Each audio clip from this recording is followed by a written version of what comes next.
My family said I was a disgrace. I kept quiet at my brother's ceremony. Until a CIA general stood, saluted, and asked, "Ma'am, are you the legend from Echo Watch?" The whole room froze. Even my mother was left speechless.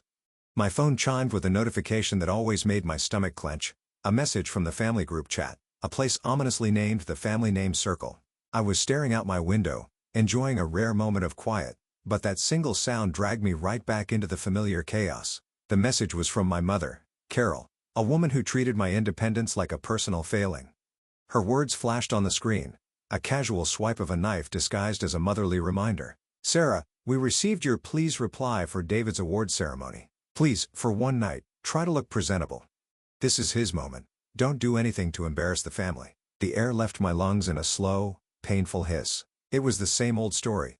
The same assumption that I was a walking disaster, a blemish on their perfect family portrait. It wasn't a request, it was a preemptive accusation. The familiar coldness washed over me, that tired, heavy feeling of being perpetually misunderstood. I watched as a small icon popped up beneath her message, a single, smug laughing emoji from my brother David, the family's golden boy who never faced a single consequence. Then came the second reaction. Nothing. Complete silence from my father, a man whose quiet compliance had co-signed every injustice I'd ever faced. This was the internal ledger flipping open in my mind. This text wasn't just a text.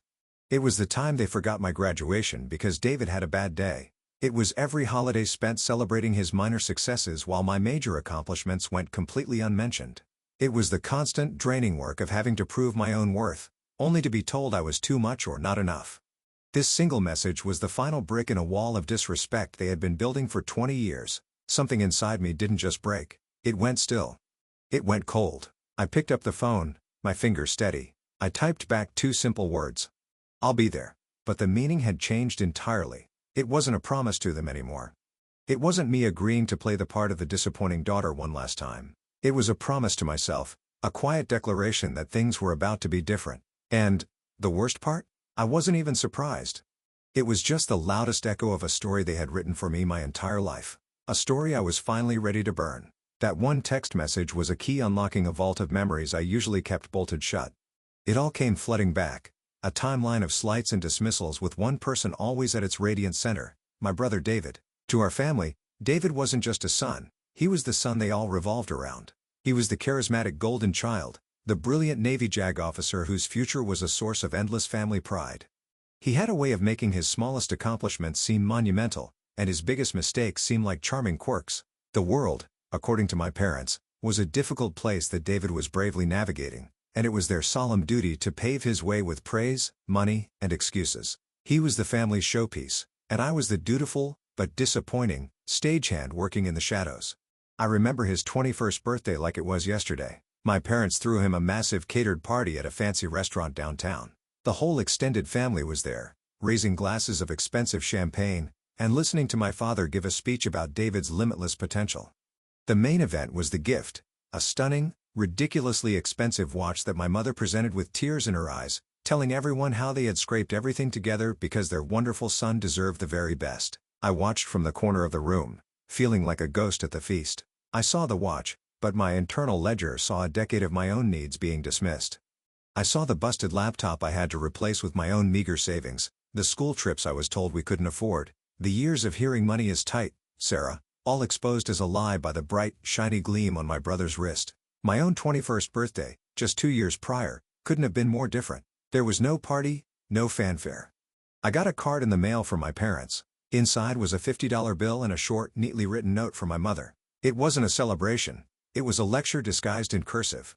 She wrote about the importance of being responsible, of saving for my future, and how proud they were that I was so sensible and independent.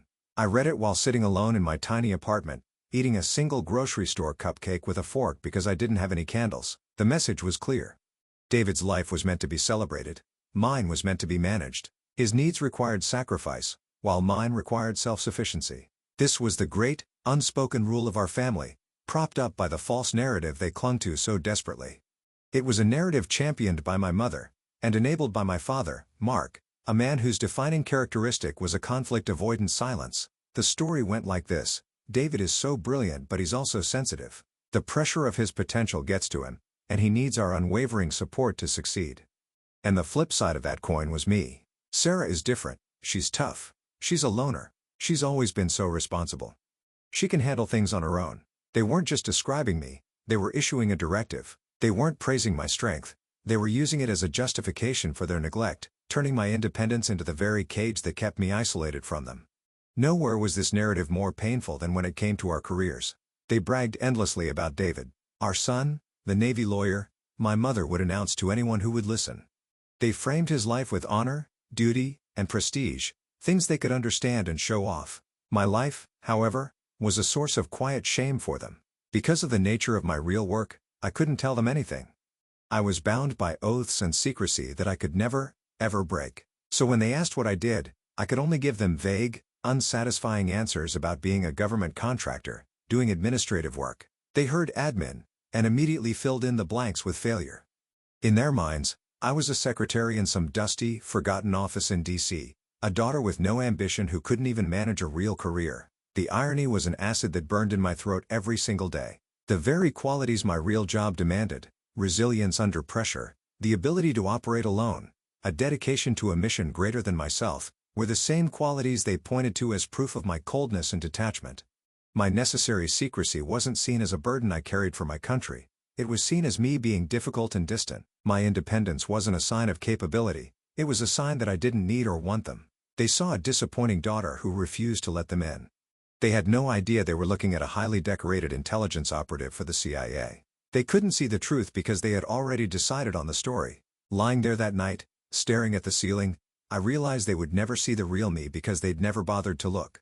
So I decided to go to that ceremony and let the truth find me instead. The storm of memories didn't drown me. Instead, something strange happened as I lay there, replaying 2 decades of being made to feel small. The hurt began to cool and harden, crystallizing into something new. Resolve. It felt like a low-frequency hum starting deep in my chest. A quiet, unshakable certainty. The goal was no longer to make them see me, to beg for scraps of their approval, or to win a game that was rigged from the start. The need for their love, an ache I had carried for as long as I could remember, finally faded into a quiet echo. My objective had changed. I wasn't seeking validation anymore. I was seeking truth.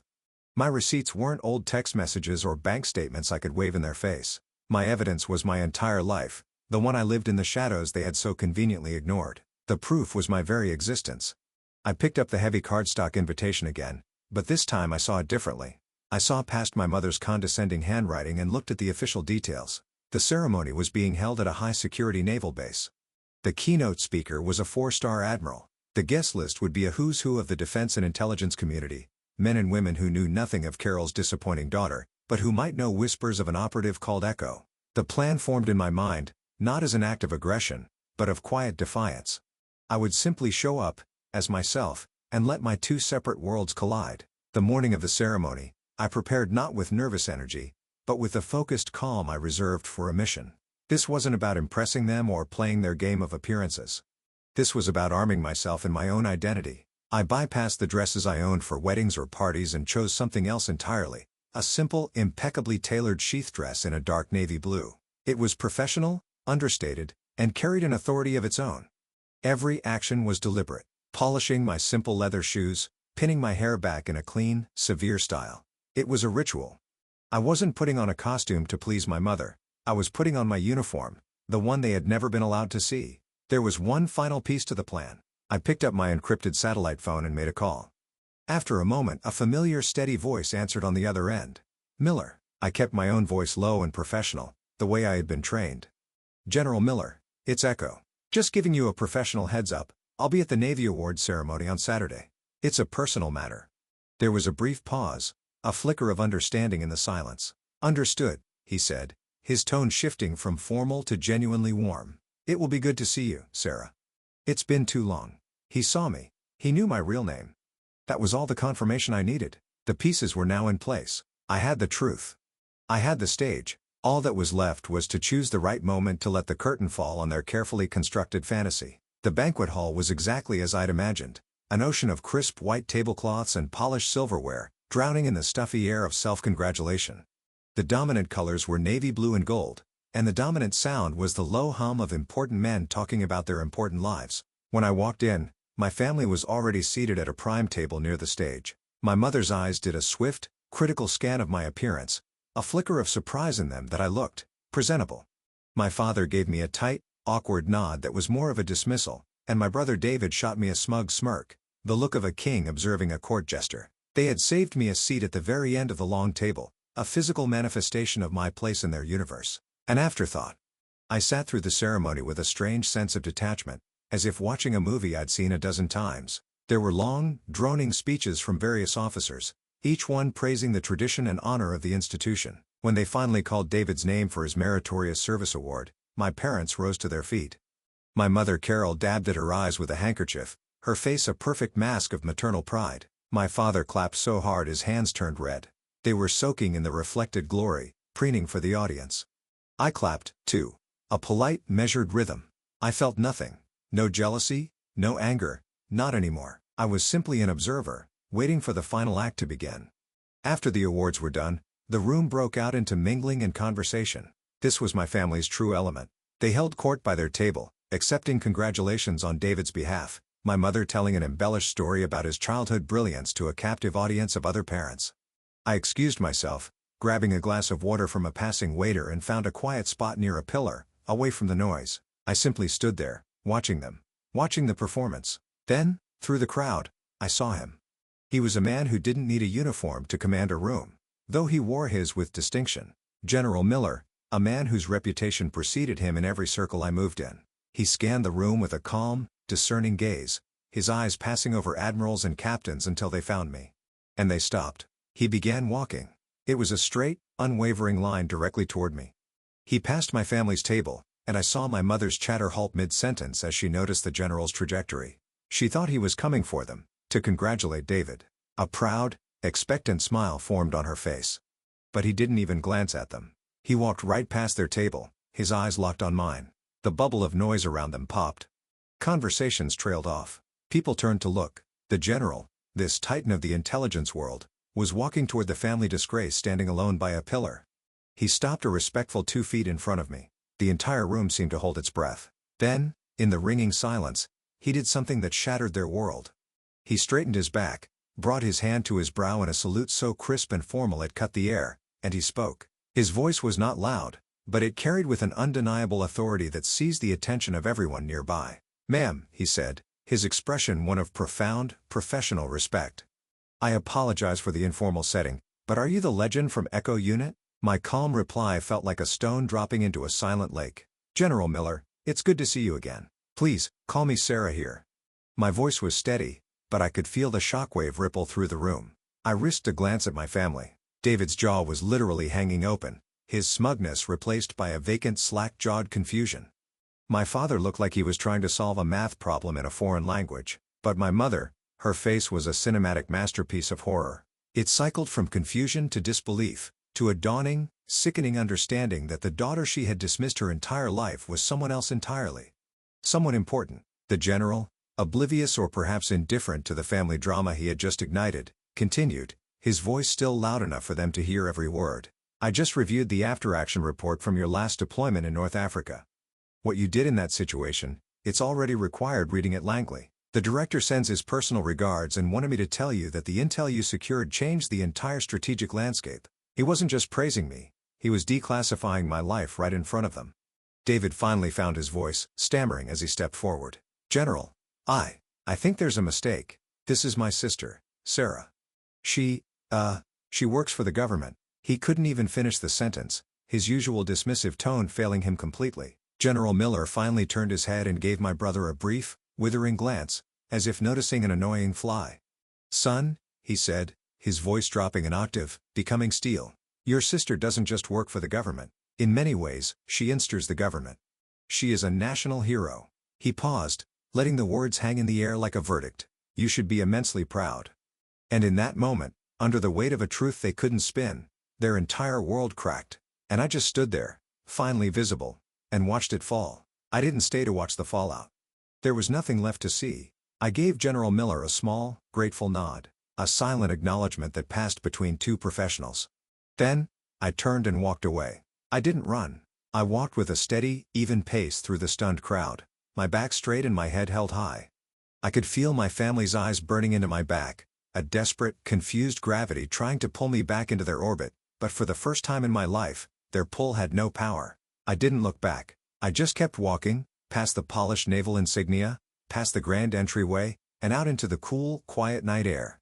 I didn't feel triumphant or angry. I just felt light. The weight of their expectations, a burden I had carried for so long I'd mistaken it for my own skin, was finally gone. By the time I reached my car, my phone began to vibrate against my hand, a frantic, desperate buzzing. I glanced at the screen. It was a deluge, a digital tidal wave of their panic. 3 missed calls from my mother, 5 from David.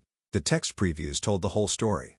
My mother's messages were a chaotic spiral, from confusion to desperation. "Sarah, what was that? Who was that man? You need to call me right now. We need to talk about this." My brother's texts were simpler, laced with pure, unadulterated rage. "What the hell did you do? You couldn't just let me have one night. You always have to make everything about you. You embarrassed the whole family." I read them all, one by one, feeling the frantic energy behind them. Then, I did something I had never done before.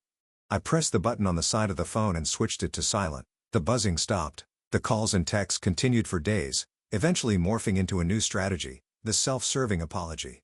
My mother sent a long, rambling message about how she was sorry if she ever made me feel like they weren't proud, but how could she have known if I never told them anything? It was a masterclass in blame shifting, an apology for her ignorance, not for her cruelty. David's version was even worse, a grudging text that said he was sorry about what happened but that I had handled it all wrong. They weren't sorry for the years of neglect. They were just embarrassed that their version of reality had been so publicly and spectacularly debunked. My replies were brief, polite, and emotionally sterile. "Thank you for your message. I'm glad we can all move forward." I gave them nothing to argue with, no emotional handhold to exploit. I simply became a gray wall of polite, impenetrable boundaries. 1 year later, the silence I had cultivated became a garden. I moved into a new apartment on the other side of the city, a place that felt like it could finally breathe. It was on a high floor, with huge windows that let the morning sun spill across the light wood floors. I didn't have much furniture at first, but what I had was mine, chosen by me, for me. There was no pressure to create a space that looked presentable for guests, no need to perform a version of myself. I filled the windowsills with plants, resilient, stubborn things that thrived in the light. In my old life, every decision was filtered through the lens of their potential judgment. Here, in this quiet, sunlit space, the only judgment that mattered was my own. For the first time, my home reflected my life, my real one. On a simple bookshelf, next to novels and history books, sat a few small, unassuming objects. A polished riverstone from a mission debrief in the Alps, a small hand-carved wooden bird from a market in North Africa. A framed photo, not of my family but of my unit, my real family. Squinting in the desert sun, all of us smiling genuine, tired smiles. These were the mementos of the person I actually was, the person I had been forced to hide. Displaying them felt like an act of profound self-acceptance. They weren't trophies to show off, they were anchors, reminding me of the strength and resilience I had earned on my own terms. My new life was defined by quiet, simple joys. I found a small coffee shop nearby where the barista knew my order. I spent entire Saturday afternoons reading in the park, feeling the sun on my face, without the familiar dread of an impending mandatory family dinner. I reconnected with old friends from the agency, people with whom I could speak freely, our shared experiences creating a bond of understanding my family could never comprehend. The peace was staggering. It wasn't the loud dramatic victory I might have once craved. It was better. It was a deep, internal calm, the feeling of a decades-long war finally being over. I still hear things about my family, usually through a cousin who doesn't take sides. Apparently, after their anger subsided, they pivoted to a new narrative. They now brag about their secret agent daughter. My mother tells her friends embellished, imagined stories of my heroism, claiming she always knew I was destined for something special. They try to wear my life like a medal they didn't earn.